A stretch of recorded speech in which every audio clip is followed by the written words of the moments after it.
Mobile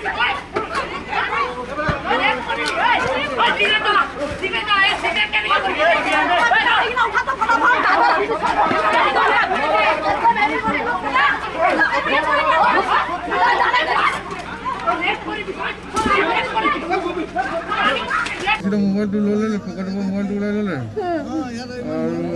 और सीधा मारा स्टार्ट कर गोपी আসলে সঞ্জয় আসলে আর বহুত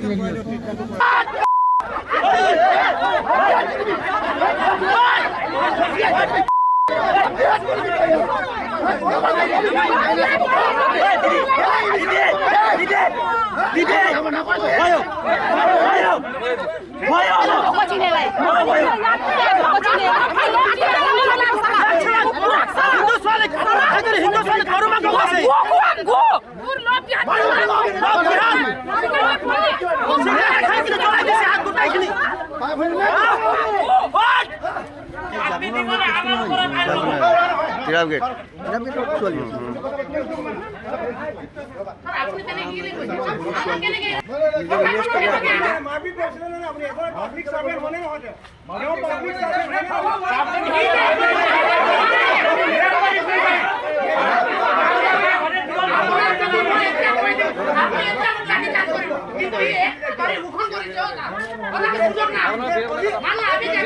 निकाला लालच दिखा के कि मैं सिविल में तुम्हें गवर्नमेंट जॉब कर दूंगा बोल के वहाँ से निकाला उसने। उसके बाद से मुझे ओटी का काम सिखाया। सिखाने के बाद से मैं एक पीए के हिसाब से उसके साथ काम करती थी।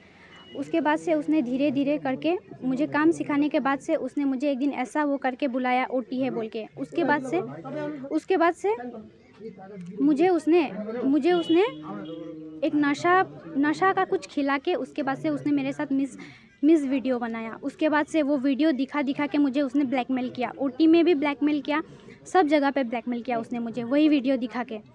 उसके बाद से जब मैंने मेरे घर में बोलने को ट्राई किया तो उसने मेरे साथ बहुत गलत किया। उसके बाद से मुझे तिनसुकिया ले जाके रूम में ले जाके रखा, बंद करके रखा। मेरे साथ गलत काम करता था। मुझे सिगरेट जला के ऐसे करके सिगरेट जला के मेरे साथ ऐसा करता था।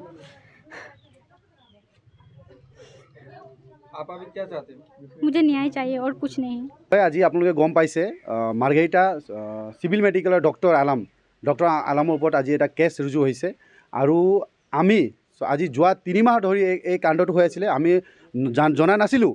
আমাৰ অদসম গোৰ্খা ছাত্ৰ সন্থা তিৰাবজাং আঞ্চলিক সমিতি, মাৰ্ঘেৰিটা আঞ্চলিক সমিতি আৰু জিলা সমিতিৰ উদ্যোগত আজি আমি মাৰ্ঘেৰিটাত আহিলোঁ। মাৰ্ঘেৰিটা আহি আলামক আমি ধৰি মেলি আজি থানাত আমি কেছ ৰুজু কৰিছোঁ। কিয় কাৰণে কেছ ৰুজু কৰিছোঁ এই কথাটো মই আপোনালোকক অলপ অৱগত কৰাব বিচাৰোঁ।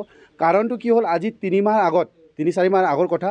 আমাৰ একটা উপায়তে বুলি ভণ্টি এজনী আছিলে তিৰাব গেটৰ, সি মাৰ্ঘেৰিটা আপোনাৰ চেৰিছ মেডিকেলত তাই নাৰ্ছ কৰি আছিলে। তাতে ডক্টৰ আলমৰ তাইৰ লগত চিনাকি হোৱা।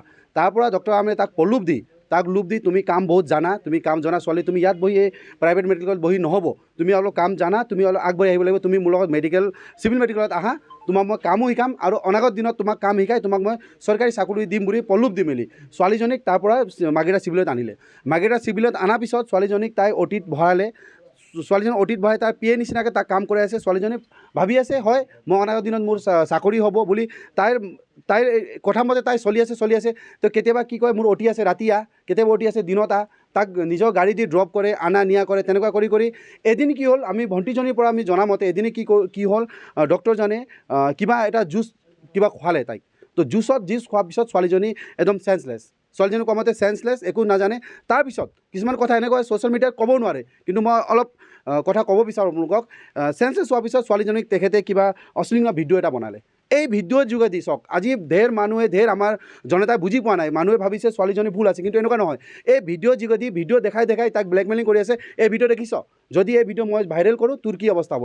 মই ডক্টৰ হয়, মই ইয়াৰ পৰা ট্ৰান্সফাৰ লৈ বেলেগ জেগাত গুচি যাম, কিন্তু তোৰ সৰ্বনাশ হ'ব। সেইকাৰণে মই যি কওঁ তই কথা শুনিবি, মই যি কওঁ তই কথা মানিবি, তোৰ একো নহয়, তোক মই আৰু প্ৰমোশ্যন কৰাম, তোক মই পইচা দিম, তোক কোনেও একো কৰিব নোৱাৰে বুলি এনেকুৱা প্ৰলোভ দি ছোৱালীজনীক মাৰ্ঘেৰিটাত থৈ তাইক ইউজ কৰি আছে। পাছত কি হ'ল, যেতিয়া মাৰ্ঘেৰিটাত অলপ চব গম পালে, আমি দল সংগঠনে যেতিয়া আমি গম পাইছোঁ, আমি এই বস্তুটো আমি অতৰাব বিচাৰিছোঁ। তাক কি কৰিলে, তাক মাৰ্ঘেৰিটা লৈ গ'ল, মাৰ্ঘেৰিটাৰ পৰা তিনিচুকীয়া লৈ গ'ল।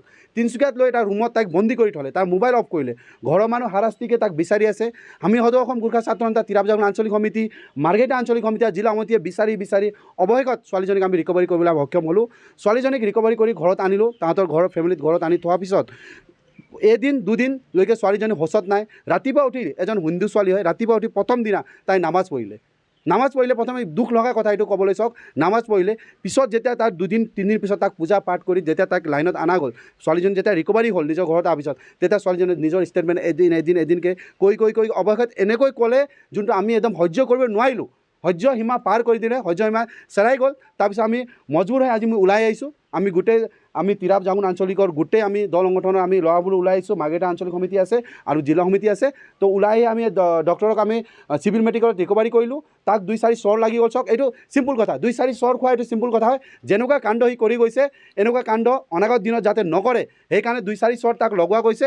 আৰু আজি এই ভণ্টিজনীয়ে যে সাহস কৰি ওলাই আহি আজি আমাক যে এইটো মাত মাতিছে, একমাত্ৰ কাৰণে অনাগত দিনত এই ভণ্টিৰ লগত হোৱা কাণ্ডটো আৰু আমাৰ বাই ভণ্টিৰ লগত যাতে নহয়, এনেকুৱা আৰু বাই ভণ্টিৰ লগত আমাৰ এই কাণ্ডটো নহয় বুলি ভণ্টি ওলাই আহিছে।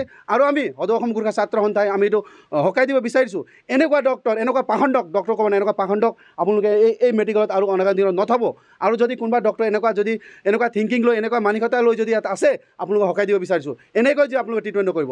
আমি ডক্টৰক ভগৱানৰ দ্বিতীয় ৰূপ বুলি ভাবোঁ, আৰু আপোনালোকে এই কাণ্ড কৰে, আমাৰ কেনেকৈ বিশ্বাস হ'ব, কেনেকৈ আস্থা হ'ব, আমি অনাগত দিনত মেডিকেল কেনেকৈ আহিম? সেইকাৰণে আমি ডক্টৰকো কৈ দিব বিচাৰিছোঁ। আৰু এই পাখণ্ডক আপোনালোকে অতি সোনকালে একদম তাক ছাছপেণ্ড কৰি দিয়া ব্যৱস্থা কৰক।